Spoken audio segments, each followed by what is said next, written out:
welcome to another episode of Ask Trisha, the show where you guys ask me your questions and I answer them via Twitter with the hashtag AskTrisha.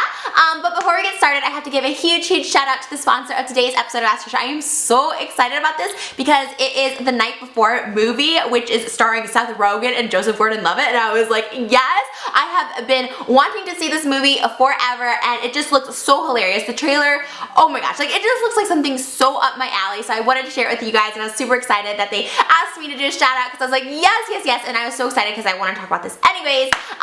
So it's a movie that's coming out on November 20th, and it's a holiday feel-good Christmas movie, but for adults, which is something that I love Christmas movies and I love getting in the Christmas spirits, but sometimes I'm like, I get depressed because either I'm not old enough to be having a family and I'm not young enough to be like the little kids at Christmas. So this is like a great one for like I said, adults. It's kind of like, am I getting too old for this shit? But it's about a group of friends that have like one last night hurrah, Christmas Eve, New York City. It's just kind of like a crazy night sort of adventure at Christmas time, which I think is something that I can totally relate to because sometimes I think like, I don't know, you're in that middle stage between wanting to hang on to your youth and, you know, getting older, and I think this is like a really great movie for that sort of thing, and I think it's something that we all needed as young adults, or older adults in my case, or your case. I just think it's like really cool, and it has a great female cast, which I'm like super excited because they just seem so funny, and I'm just really excited for this movie. The trailer, like I said, is amazing. You guys can check it out. I'll like click here on the screen, you guys can check it out, or I'll link it below.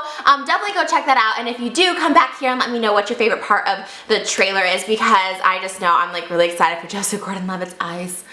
So while I'm totally excited about the fact that it's gonna be like edgy and funny, I'm also really loving the fact that it looks so heartwarming and it's all about friends, those ride or die friends, because as you get older, those friends are everything. And the great thing about when you're getting older, your friends are getting older too, but you can still be crazy and silly and do all like the crazy things that they do, which I kind of just love, and I think it's just very inspiring and it just gets you in like that mood, and I don't know, I think it's just something that I can definitely relate to, so definitely check that out, and yeah, all the links and stuff will be in the description box below, but without further ado, let's get into the Ask Trisha. Spookmaster Dylan at Dylan Vanessa says, how do you want to be remembered? That's a really good question.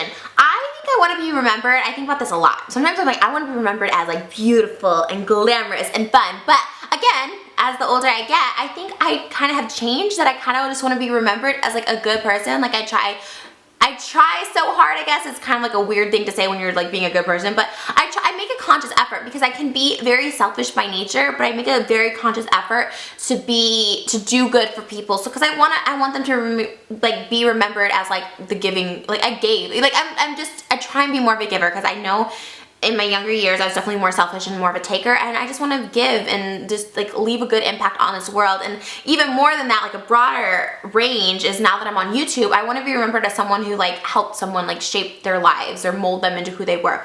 I know, as crazy as it seems or like silly as it sounds, like people like Britney Spears like impacted my life because I saw her as a girl from Louisiana becoming this big time star, like sensation, and I'm like, you know what, it gave me hope that if she could do it, I could do it. And so I don't know, I just think any sort of motivation, and maybe my position's not necessarily that of Britney Spears, but maybe it's more of like, you know what, Trish is able to do this. And some people think like my weight, for instance, is something that would like hold me back. I know for when I was growing up, or even when I started coming to Hollywood to try out for things, a lot of people were saying like, you know, you either have to lose weight or gain more. You gotta be that fat funny girl, or you gotta be the sexy blonde thing. And I kind of like that you can just do it being a normal, I consider myself normal weight. People on the internet think I'm humongous, but just like a normal weight and still get to do what you love and to have that not be a hindrance. And if that's something I can encourage other people to like go after their dreams in spite of, you know, what society says you shouldn't be, you know, fat or this or that, you know, I think that's an important thing too. So I just want to like impact someone's life, so that too. Anna at Patrick Dempsey, what's your favorite video you've ever made from the start of YouTube till now?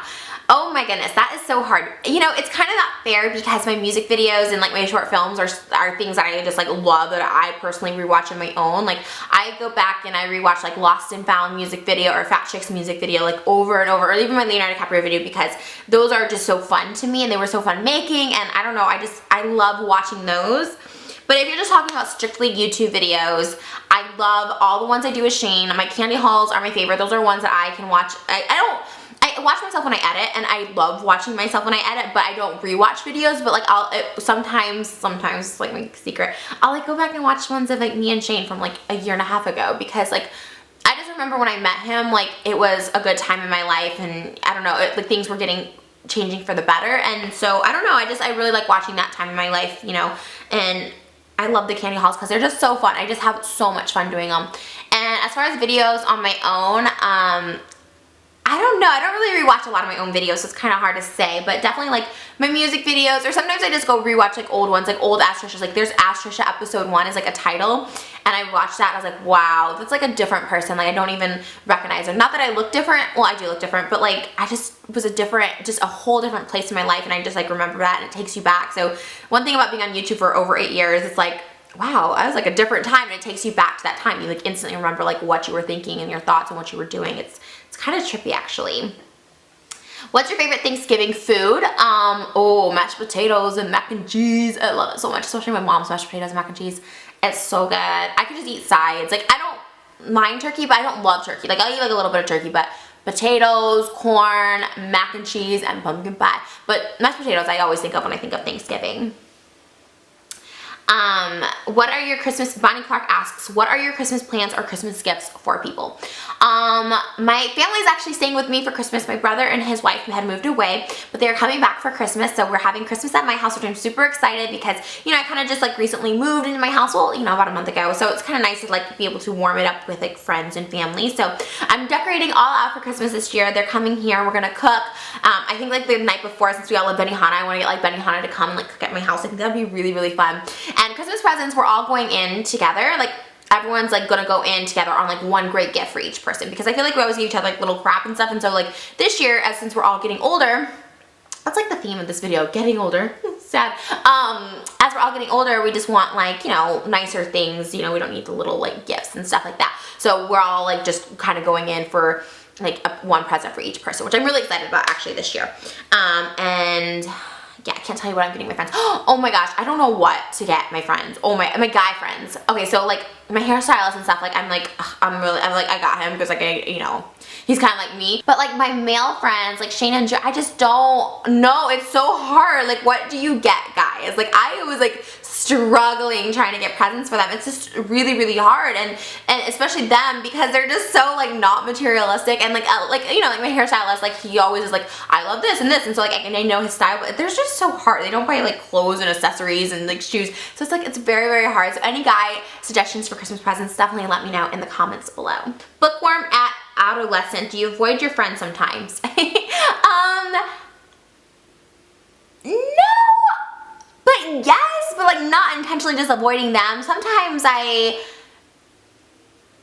I don't know, it's such a hard thing to say, because like I don't ever avoid them intentionally. Like I'm more of a hanging out person. So like if someone's just texting me just to text and be like, hey, what's up, and like don't really have a purpose, I know it sounds terrible, but like sometimes I don't, just because I know that person only just wants to like chat back and forth on text for like 2 hours, which is just not my thing. I'm just not a texter. I like to hang out in person. So like if friends like are like, hey, let's hang out Friday, I'm like, yes, totally. Like I don't avoid them that way, but like it's more of like, oh, if they just want to like chat, I'm just like, oh, I don't know if I'm like down to just chat.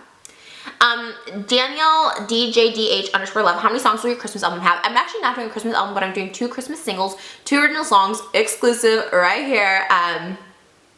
Yeah, I'm really excited. I don't even want to give the titles away. Okay, one title is Merry Trishmas. I can say that because I feel like no other person could say Merry Trishmas unless your name was Trish. So I'm doing one called Merry Trishmas, and it's so cheesy and awful, and I love it. Actually, both of my songs are like cheesy and awful, and they're really good and catchy. So I'm excited for you guys to listen to those. How long does it take for you to film a video? Ask Blessed AGB. Oh, not long. You know what it is? It's like getting ready and prepped and like trying to find the outfit to wear and like setting up the camera and focusing like that. But like once the ball like starts rolling, like you guys know me, I don't really edit that much. So like however long the video is, like if it's a 15-minute video, it takes me 15 minutes to film it. Like I don't really stop. Sometimes I'll like cut things, like if I have like a burp or something, I'll like cut it, but like I don't usually stop. I usually just like keep it going. Oh my god, there's the Goodyear blimp. I love the Goodyear blimp. I never see it. You always hear about it, but you never see it. Phoebes at Phoebe_1105, favorite bag you have.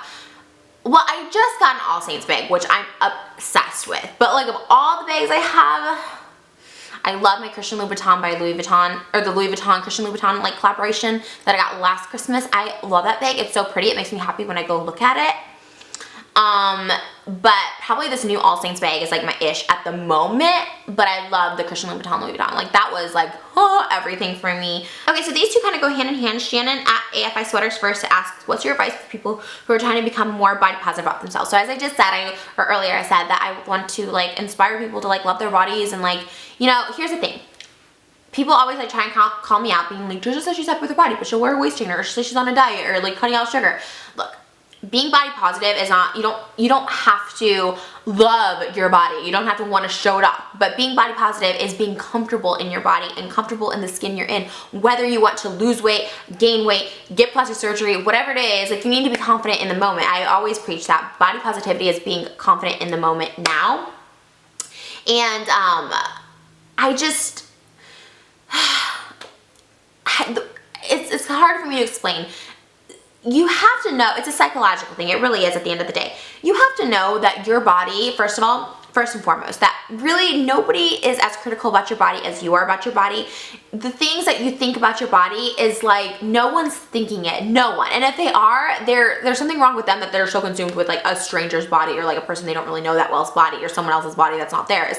So that's the first thing you have to like psychologically get. And it took me a while because I'm very stuck on myself, and I think like the world is like revolving around me, and that everyone's looking at me and thinking I'm fat and this, fat and that. That's how I always thought as a teenager, like they're gonna make fun of my arms.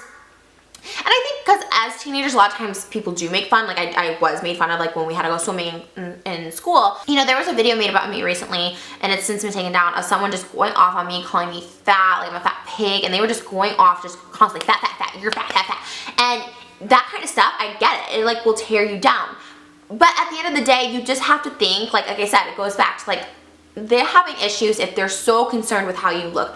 I could be 500 pounds, okay, and if someone's just constantly attacking you for being fat and obese, like there's something wrong with them that they're attacking you so much for that. So you really just have to like ignore it and cut that negativity out of your life and cut it out completely, and try not to like read into too much what people say and stuff like that. But I think if you're confident and comfortable with yourself, like you'll be confident and comfortable with your body. It's always something psychological, I think, that holds us back. Like, you know, I don't look like this person, or I'm not doing this, or I'm just, you know, it's all psychological. And if, at the end of the day, if feeling better about your body means like, you know, eating something healthy in your body. I know for me, if I start off the morning with fruit, I'll feel good the whole day. Even if I eat pizza at the end of the night, I'm like, I ate some fruit, I'm good. And then the other girl asked, my boyfriend just broke up with me because of my body size. How do you keep so body positive? So I just answered the body positive, but I wanted to address this, that your boyfriend broke up with you because of your body size. Look, that's just an excuse, and if that's the real reason he broke up with you, then you do not need him or want him, because our bodies are going to be changing forever and always changing, ever changing, and you don't need a person who's gonna just judge you on your body. You know, it's one thing to like keep yourself up and like all that stuff, it's always great, or like, you know, if you met someone at a certain weight, and you know, I get that, but our bodies are gonna change, so that can't be the only thing, you know what I mean? You can't rely just solely on that. Alicia Silva at Alicia Silva, Christmas wish list. Well, I mean, I got my pink car. So that was kind of my Christmas wish list. I want a gold Rolex, but I wanted that every year for Christmas. I have a silver Rolex, but I want a gold one. I don't know, that's like so vain, but yes, it's like a wish list sort of thing. Next music video going up asks Lori B1D. Early December, so yeah, probably like December 1st, I'm hoping. I mean, I haven't filmed them yet, so I'm hoping December 1st. Bonnie74, what celebrity would you most want to be your love interest in a movie? Oh my goodness. Who would I want to be my love interest? I feel like there was someone recently I was like very like infatuated with. I mean, Rick Moranis, of course, but like I felt like there was one kind of like obscure one that I was like fixating on. Oh my god, John Stamos. Not that he's like a movie actor, but like I love John Stamos. I'm like obsessed with Grandfathered. Am I the only one? I love it so much. Explain your recent breakup. Oh my goodness. I just want to, oh my god, there's so many about it, and then someone asks about avoiding heartache. Okay guys, okay, so it's so much saga and drama, and I actually don't even want to get onto my YouTube. I talk about it a lot on my podcast. I talked about it on Twitter. I don't like to talk about it so much on my YouTube because it's kind of like depressing, and I also feel like it's very repetitive. The guy I've been seeing for like almost 3 years just recently decided to stop talking to me altogether, and so I've been really sad. So I guess that's like what the breakup is. But can you really break up a relationship that didn't even exist in the first place? I don't know. He made it clear he didn't want to be in a relationship from the very beginning, but I don't know. I think he did and said stuff that made me felt like we were in a relationship. And it's just really hard for me because he's not talking to me at the moment, and it's very difficult for me to get out of bed some mornings because of the heartache. So avoiding heartache, don't fall in love. That's my best advice, is just don't fall in love. But to me, I'm a hopeless romantic, and I believe in love, and so I'm going to continue to try for love. Not right now, because I need my heart to heal. And I don't know. I don't know. The key to avoiding heartache, I guess, like I said, don't fall in love. Protect your heart. And open it when it's right and when it's ready. I've only opened my heart twice, and I've had heartache twice. So I guess the times when I didn't have heartache was from just not opening it up. And I don't know if that's the best advice to have, but if you want to avoid heartache, that's the only surefire way. But then at the end of the day, do you really want to avoid it when you could potentially be blocking out the love of your life, your true soulmate? I don't know. I don't think it's worth it. I think at the end of the day, heartache is worth it because it's leading you to your destiny in the love world. And it can be scary because getting older right here, okay, night before, hit it right on the spot, that I don't have really people to spend the holidays with the past couple of years, like a boyfriend and stuff. So again, to tie it all in, I mean, that movie kind of does hold true to me. Like, you know, my friends are important. Like, I celebrate a lot my birthdays and my holidays, like Halloween and stuff, that just passed with my friends. And so, yeah, I don't know. I don't know, but I'm not giving up hope. It's a scary thing. But at the end of the day, I feel like there's someone out there for everyone, and then some of us maybe are just destined to be alone. That's the depressive Trisha talking. But anyways, I love you guys so much. Thank you guys for watching my Ask Trisha. I better wrap this up. I feel like I've just been rambling and rambling and rambling. But I really enjoy doing these. I hope you guys like them too. I was doing them a lot, so I know I kind of stopped for like a minute. But if you guys do enjoy these, definitely let me know, and maybe I can do them once a month. Maybe that way it won't be too saturated with Ask Trish. Also, don't forget to check out the Night Before trailer. I will link that below, starring Seth Rogen and Joseph Gordon-Levitt. Oh my god, Joseph Gordon-Levitt. He should be my love interest. I have this thing for him recently. I don't know what it is. I've just been like kind of obsessed. I started following him on like Twitter. I was just kind of like, yes, yes, yes. You're so intellectual and insightful. I love him. So definitely check that out as well. And I love you guys so much. Thank you for watching. As always, I want to say hi to Miranda's, and until next time, here are my kissies, my little baby fishies. Mwah. Bye, guys.